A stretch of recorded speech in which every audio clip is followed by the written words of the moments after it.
Coming up on Jerusalem Dateline, fragile negotiations continue as Iran communicates readiness for war. Videos from Gaza show Hamas smuggling arms inside ambulances. Plus, the rising tide of anti-Semitism in the UK. And exploring the roots of Zionism within the Black Church. All this and more coming up on this edition of Jerusalem Dateline. Hello and welcome to this edition of Jerusalem Dateline. I'm Chris Mitchell. And I'm Julie Stahl. Thanks for joining us today. American and Iranian officials arrived in Muscat, Oman Friday for high-stake talks focused primarily on Tehran's nuclear program. The negotiations follow a chaotic week that briefly derailed the process and then raised more questions than answers. Joshua Swanson reports. Iranian Foreign Minister Abbas Araghchi credited the Omani government for stepping in to save the Iran talks after disagreements over the scope nearly derailed them. Iran reportedly pushed for a narrower agenda focused solely on its nuclear program, excluding broader concerns such as ballistic missile production, Iran's support for terrorist proxies like Hamas and Hezbollah, and the regime's violent crackdown on protesters. Earlier plans to hold talks in Istanbul with regional partners were dropped, underscoring how fragile the diplomatic process remains. The news comes as President Donald Trump continues his sharp rhetoric. In response to the question if Iran's supreme leader Ayatollah Ali Khamenei should be concerned, Trump issued a warning.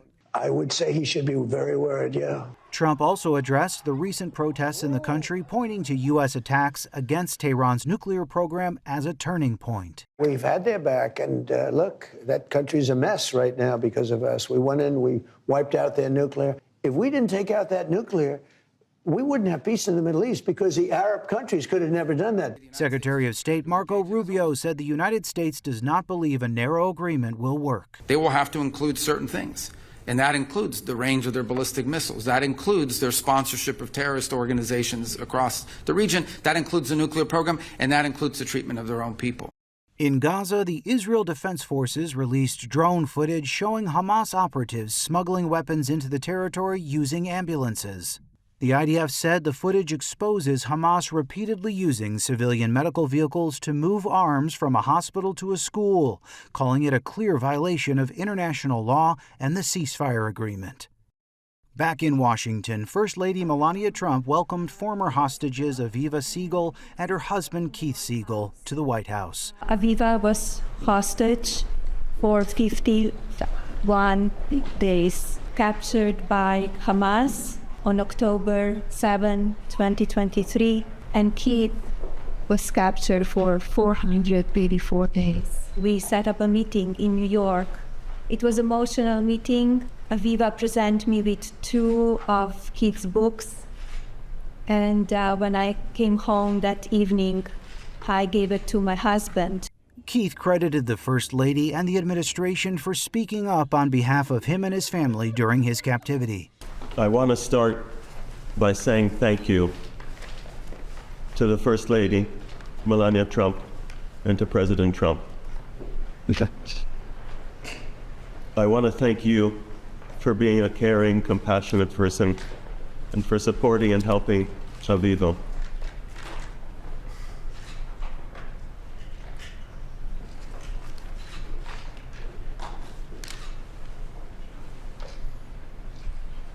During those difficult days.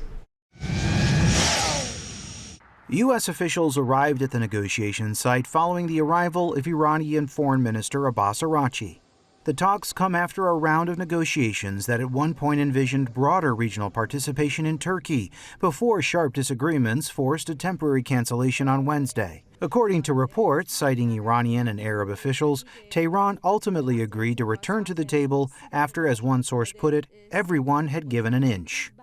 While the negotiations are still centered on Iran's nuclear program, there are reports that Tehran has now agreed to discuss its ballistic missile arsenal and its support for proxy terror groups like Hezbollah. U.S. negotiators are pressing Iran on its regional network, which includes forces in Lebanon, Syria, Iraq, and Yemen, where Houthi attacks have disrupted global shipping lanes. Israeli officials are watching the talks closely, and they estimate there is little chance the two sides will reach an agreement.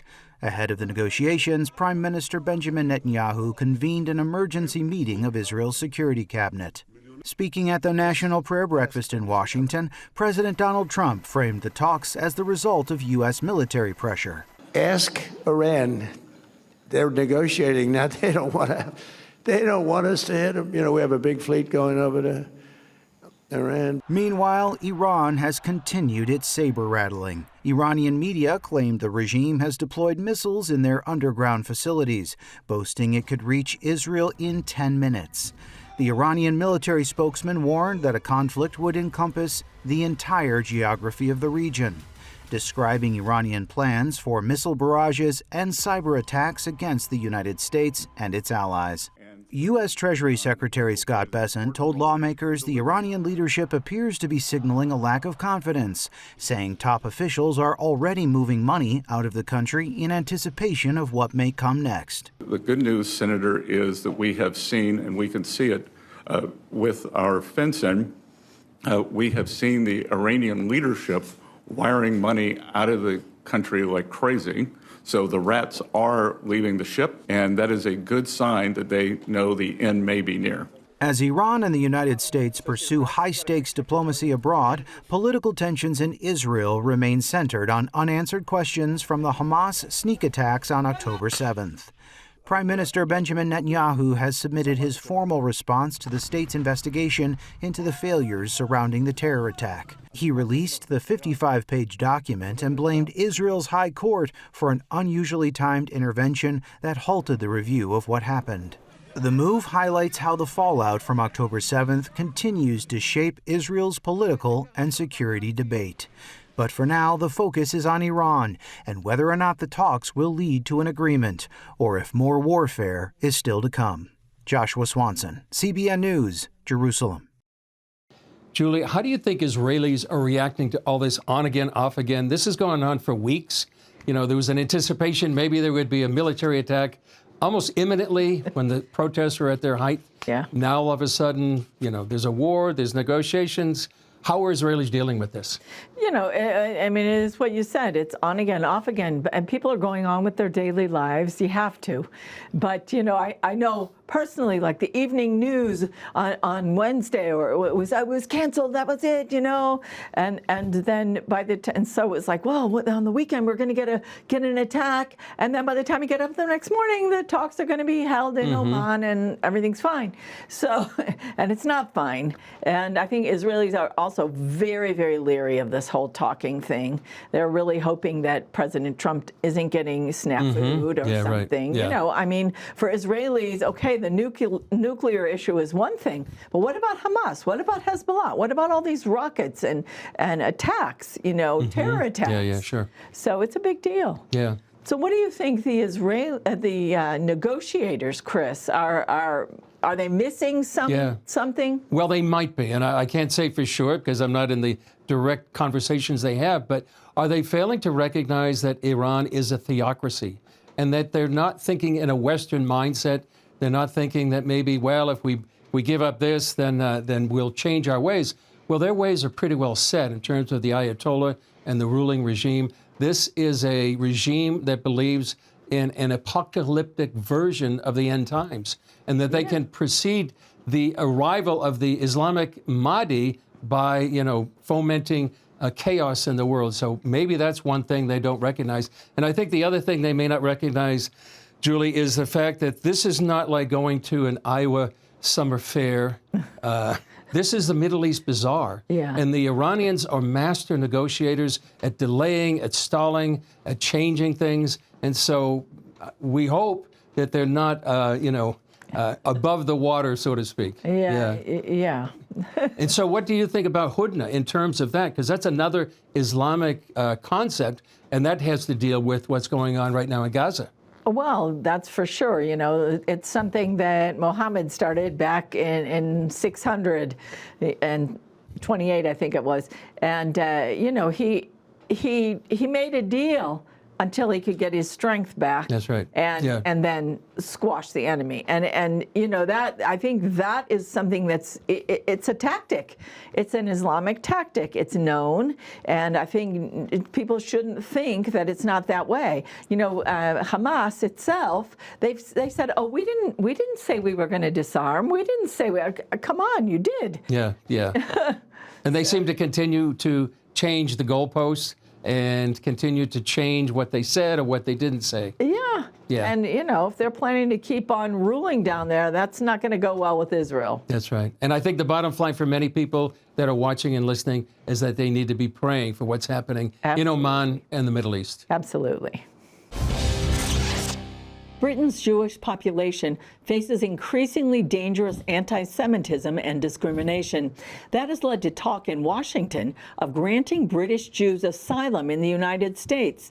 CBN News senior reporter Dale Hurd reports from London.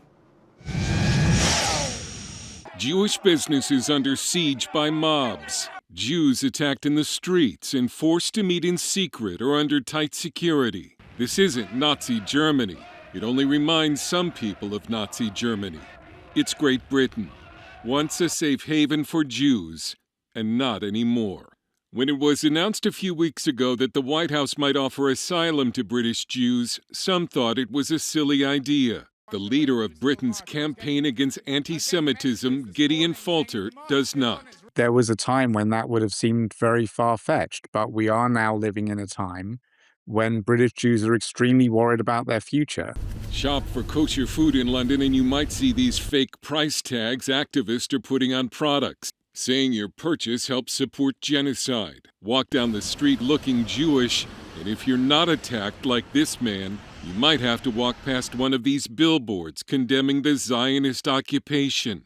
Or you might have a swastika painted on your house. On the way to go to shul, we turned around to discover that some cowards visited our home on Friday night and decorated it. The anti-Semitism here is horrifying. It reminds me of the early 1930s. Been getting nightmares about terrorist attacks. A trend that was already evident before October 7th has simply metastasized out of control.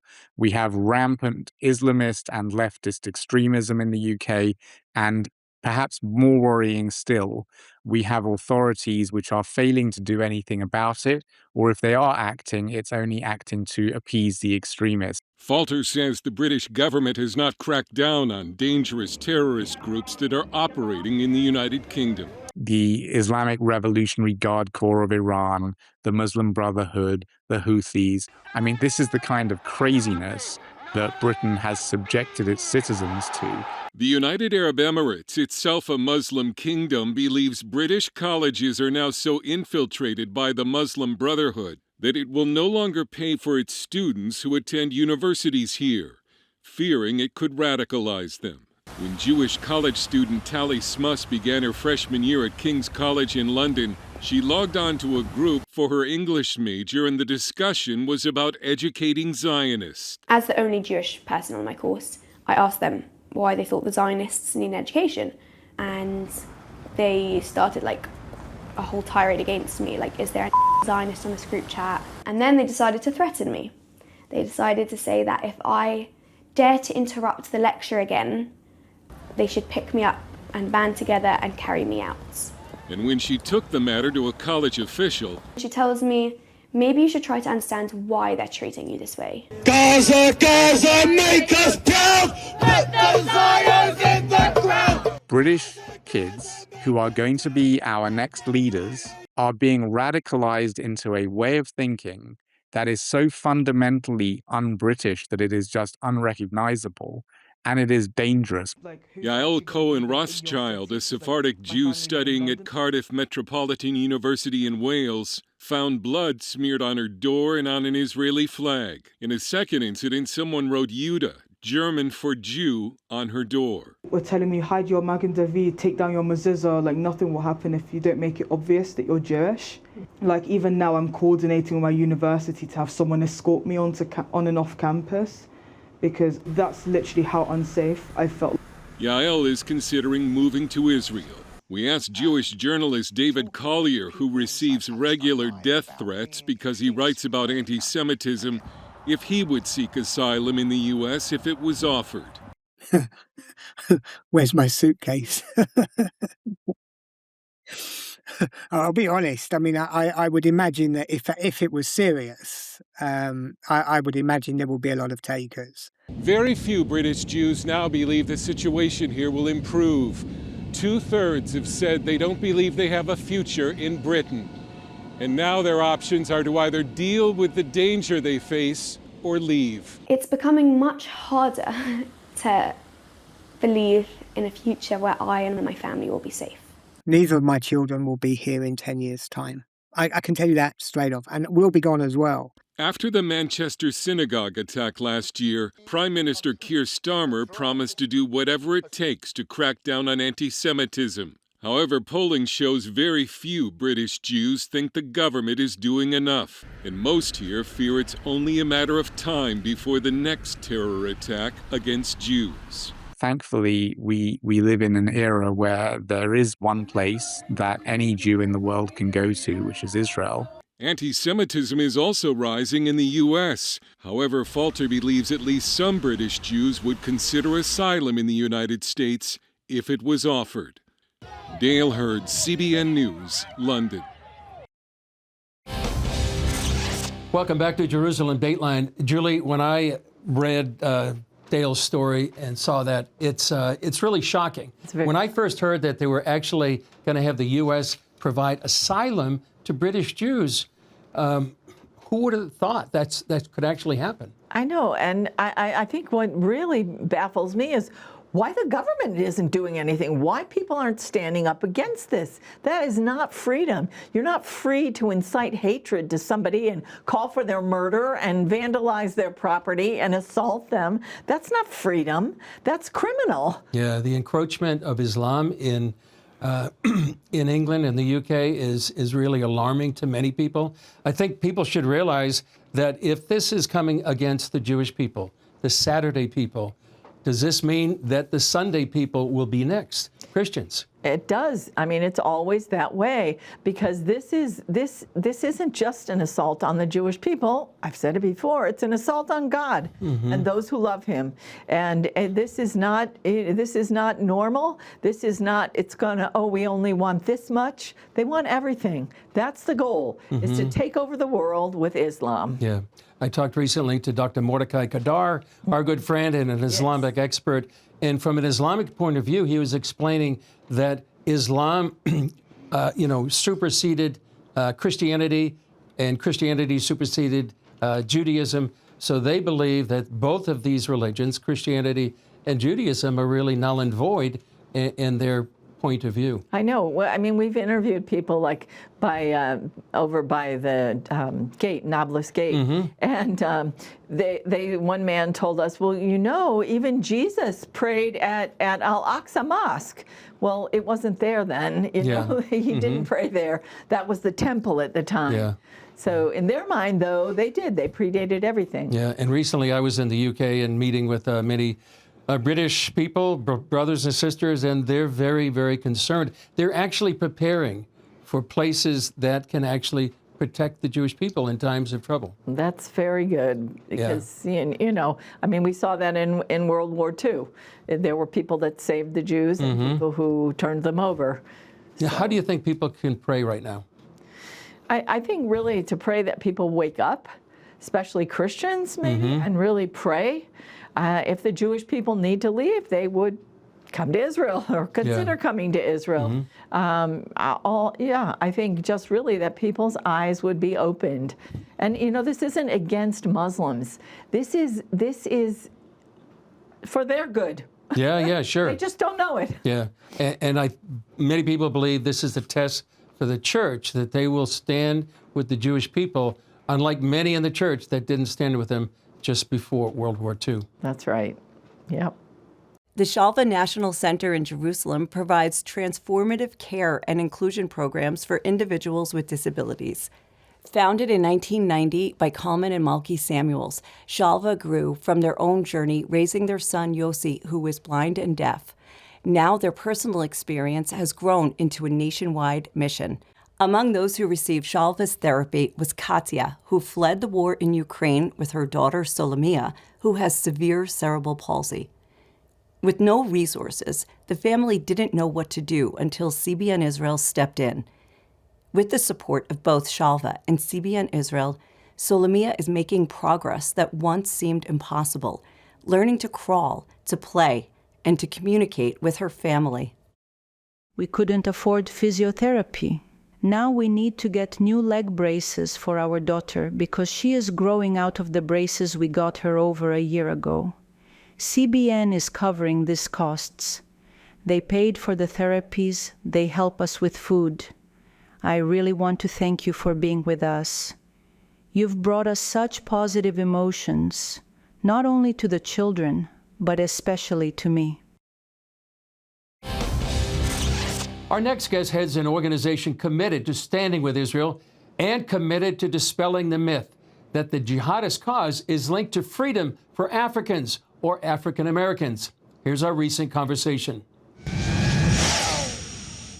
Dumisami Washington, great to be with you. You're the CEO of the Institute for Black Solidarity with Israel. And what is the relationship with the Black community and Israel? Well, it's multi-layered and it's ancient, starting with Africa and then African American. So in the States, you have what's called a very deep spiritual Zionism. I talk about it in my book. I wrote my first edition of my book, Zionism in the Black Church, around that time, same time, 2013, 2014. And one of the things I talk about is a spiritual Zionism, that what you had in a general sense in the arc that is the Black American story, whether from slavery through Jim Crow, all of these things, there was this deep abiding faith that would often be illustrated by many things, including the music that continued, that became the foundation of much of what became American music, like the Negro spirituals, Let My People Go, Joshua Fit the Battle of Jericho. These songs sung in the midst of slavery, hoping that the same God of Abraham, Isaac, and Jacob would deliver. And so this was all throughout even during the time of abolition. As we know, history tells us that abolitionists, they were overwhelmingly Christian, and their impetus was the Word of God. Whether it was black and white abolitionists working together and people like Frederick Douglass, there's this deep abiding faith. So it had a lot to do with the Zionism, because it was funny, I was just telling somebody, I was quoting from Frederick Douglass's autobiography, My Bond is My Freedom. And he talked about, he was a prayer when he got involved in the abolitionist movement. One of the things he said is that the God of Abraham, Isaac, and Jacob, the God of Israel will be with us. This is how there was this deep connection, that there wasn't just a God out there, but it was the specific God of Abraham, Isaac, and Jacob. The God of Israel. Yes, sir, absolutely. Yeah. And so do you see that bond increasing right now? Is it in America? So in the modern time, what you've had, especially since the State of Israel, right? State of Israel, 1948, and then all the wars and the things that the people know that in terms of that history, the propaganda that was directed specifically at the black community in order to use the black community starts around the 1960s, which is why you have quotes from people like Dr. Martin Luther King Jr. in favor of standing with Israel.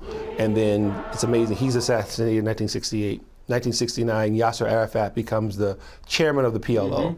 And their entire propaganda campaign is to use the black community and to use the civil rights movement to delegitimize Israel as some sort of illegal occupying force. The reason I say all that is because those are the types of things that would happen within the black community. The focus wasn't the black community, it's to use the black community to make it look like the hatred for Israel was some sort of righteous cause. Final question, how can people get a hold of you and know more about what you're doing? They go to ibsi.org. IBSI stands for Institute for Black Solidarity with Israel. All of our social media and everything is on that page. They can join our newsletter, our emailing list, and we have pastors and leaders that we work with across the country in different parts of the world. But that's the best way, and you can follow us on there and see what we're doing. It's about our events and everything that we're doing. Well, that's all for this edition of Jerusalem Dateline. Thanks for joining us. Remember, you can follow us on social media, and you can also access CBN content through our CBN News and other CBN apps. And please keep praying for our friends in Iran seeking freedom, for our friends in Syria fighting for the same. And keep praying for Israel, for the peace of Jerusalem and all those caught in harm's way. remember, the God who watches over Israel and you and me neither slumbers nor sleeps. And for all of us here at the Jerusalem Bureau, we'll see you next time on Jerusalem Dateline.